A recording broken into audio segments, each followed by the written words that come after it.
Alright guys, Realme P4 power को extremely test कर लिया है। आज आपको इसके बारे में बताएंगे कि ये स्मार्टफोन कितना अच्छा है, कितना बुरा है। और मुझे ऐसा लगता है यार, ऐसा गट फीलिंग है मेरा कि बहुत सारे लोग मेरे चैनल को इसीलिए सब्सक्राइब किया रहेगा ना कि ये रिव्यूज़ बहुत करता है ना।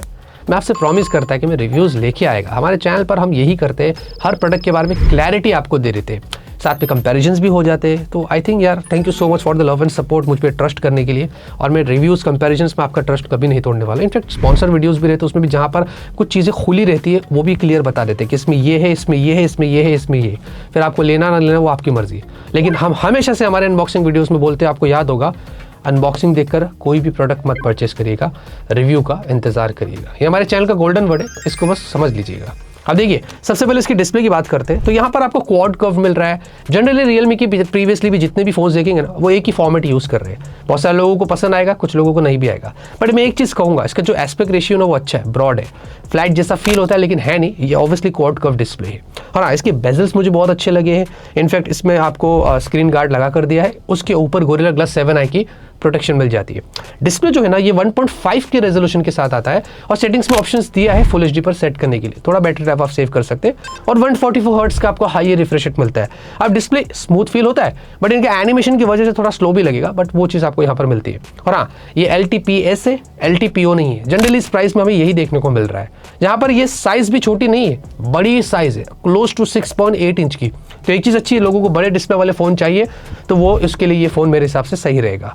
और हाँ, आपको 453 का PPI पिक्सल पर इंच भी मिलता है। अगर आप ब्राउजिंग वगैरह कर रहे हैं, दूसरे काम कर रहे हैं, फॉन्ट्स वगैरह जो देखते हैं वो काफ़ी शार्प देखने को मिलते हैं। ब्राइटनेस बहुत अच्छी है, 6500 निट्स की आपको पीक ब्राइटनेस है और 1800 निट्स की आपको हाई ब्राइटनेस मोड है। दोनों को उन्होंने एकदम एक्सट्रीम लिमिट पर लेके गया है। आउटडोर इंडोर विजिबिलिटी बहुत अच्छी है, वीवी एंगल्स इसके काफ़ी अच्छे हैं, कलर्स भी यहाँ पर अच्छे हैं। और कलर्स को आपको ट्विक करने के लिए सेटिंग्स में उन्होंने अल्ट्रा विजन इंजन, हाइपर, ये वो बहुत सारे फीचर्स दिए हैं जिसको आप अपने हिसाब से ट्विक कर सकते हैं।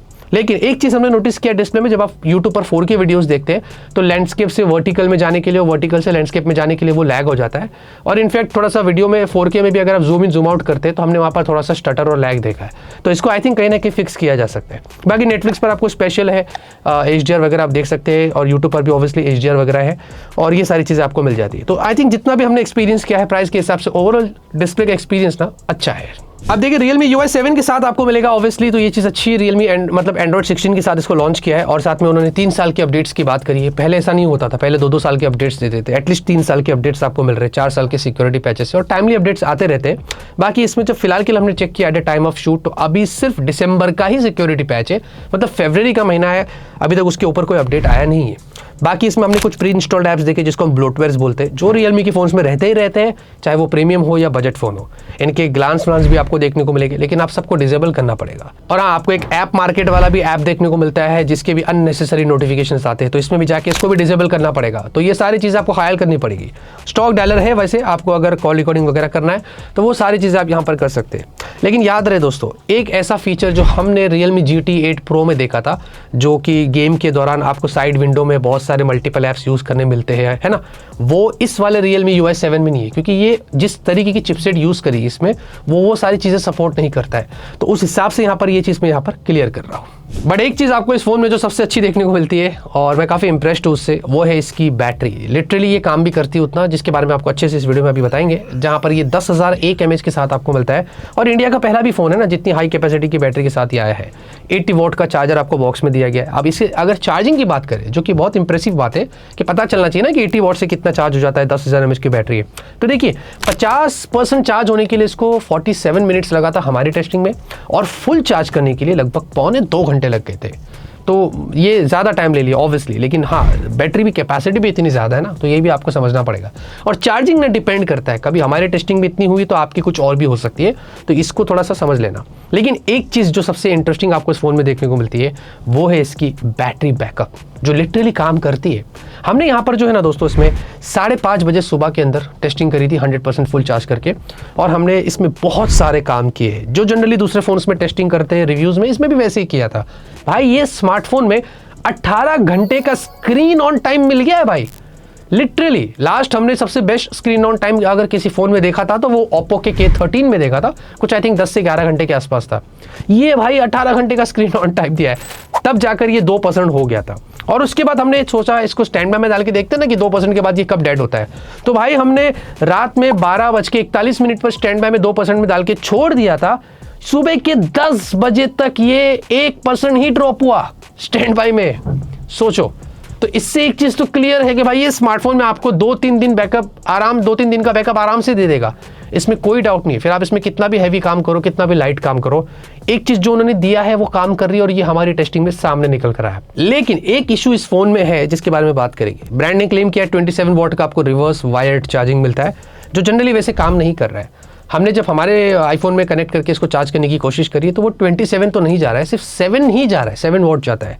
हमने सोचा कुछ इश्यू होगा, दूसरे एंड्रॉइड के फोन्स में टेस्ट करने की कोशिश करिए, उसमें भी कुछ वैसे ही हो रहा था सैडली।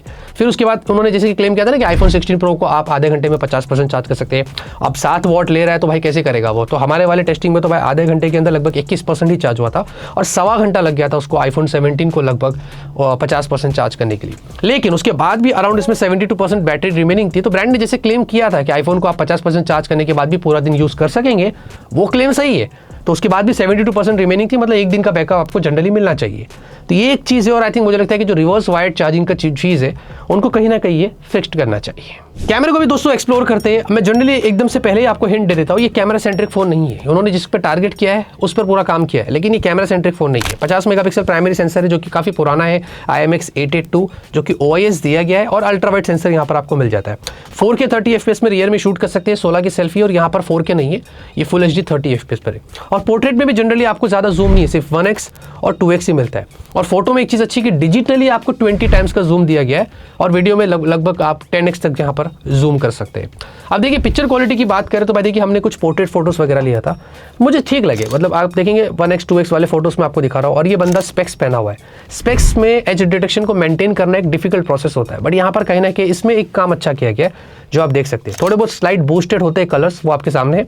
और नॉर्मल भी अगर दूसरे फ्लावर्स के, फ्रूट्स के वगैरह के फोटोज देखते हैं तो इसमें एक चीज़ हमने नोटिस किया है कि जब नॉर्मल 1x में फोटोज लेते हैं तो आपको ठीक लगेगा, लेकिन जैसे आप 2x में फोटोज लेते हैं ना, पूरा कलर ही शिफ्ट हो जाता है। ये मैंने एप्पल में भी देखा, ये एप्पल देखो 1x और 2x में कितना फर्क है। सेम चीज़ ये फ्लावर में देखो 1x और 2x में कितना फर्क है।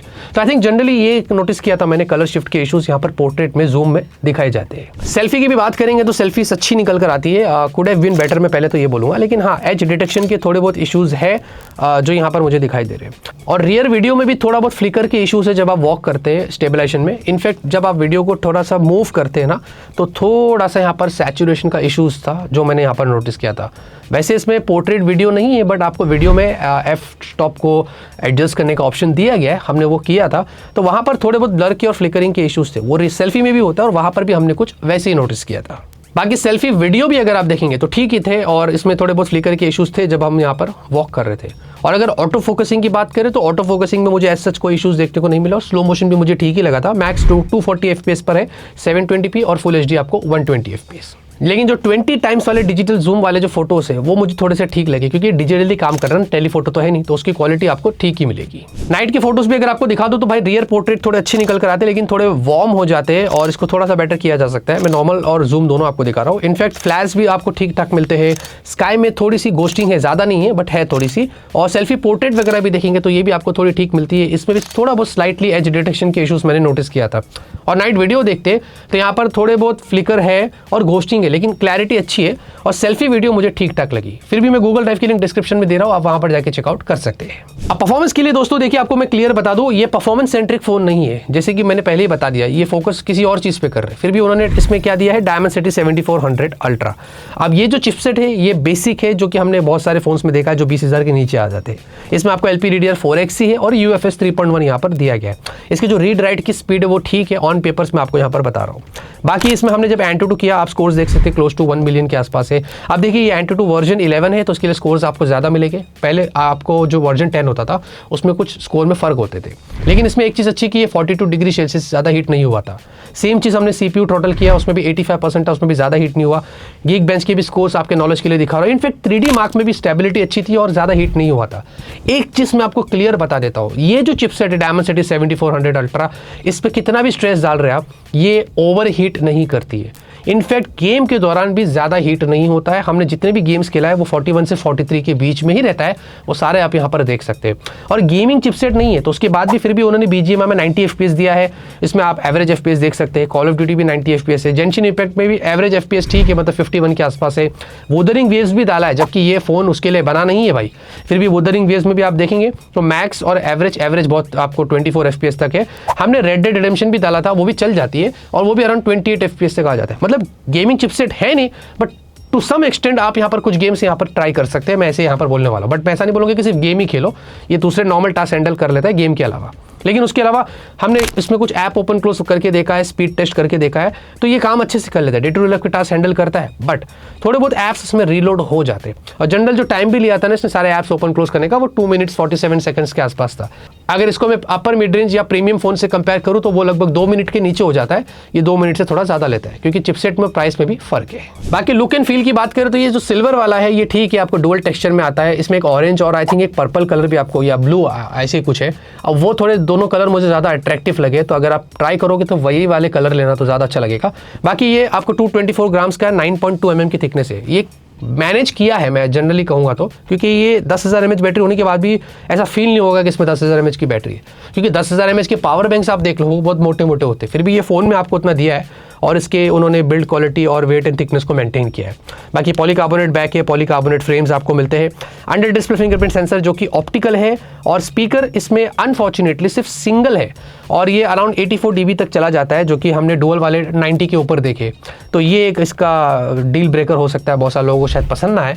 बाकी डुअल सिम आपको यहाँ पर मिलता है, लेकिन कोई ई सिम आपको नहीं मिलता है। डुअल माइक है और USB 2 वाला पोर्ट आपको मिलता है, जिसमें लगभग 2 मिनट लग गया था 4 GB फाइल को ट्रांसफर करने के लिए। ये सिर्फ 10-15 सेकंड की बात होती है अगर USB 3.2 यहाँ पर दिया जाता। बाकी उसके अलावा IP66, 68, 69 वो सारी चीज़ें मिलती है, और आपको आयर ब्लास्टर भी यहाँ पर दिया गया है, और साथ ही साथ हैप्टिक्स भी इसके यहाँ पर अच्छे, इतने बुरे नहीं है। बाकी दोस्तों आपको यहाँ पर इसमें 9 5G बैंड्स है, वाईफाई 5 है, ब्लूटूथ 5.4 है, NFC नहीं मिलता है, सेंसर्स भी दिए गए हैं। और बाकी एवरेज अगर मैं नेटवर्क की बात करूँ तो यहाँ पर अराउंड 300 MBPS तक जाता है नॉर्मल एनवायरनमेंट में, और बैड एनवायरनमेंट में अराउंड 40-45 पर जाता है। लेकिन एक चीज़ क्लियर है कि कॉल क्वालिटी वगैरह यहाँ पर अच्छा, और नेटवर्क की जो स्टेबिलिटी है वो भी अच्छी है, तो उसमें हमने ऐसा अभी फिलहाल के लिए कोई कंप्लेंट्स, मतलब कुछ इशूज़ नोटिस नहीं किया था। तो यहाँ पर जाते रहते बात करते हैं प्राइस की, अपने ओपिनियन की। तो भाई देखिए, पहले चीज़ मैं क्लियर कर दूँ, ये फ़ोन जो है ये गेमिंग फ़ोन नहीं है, डेडिकेटेड गेमिंग फ़ोन नहीं है। चिपसेट जो मैंने आपको बताया जितना हैंडल कर सकती है वो कर लेती है।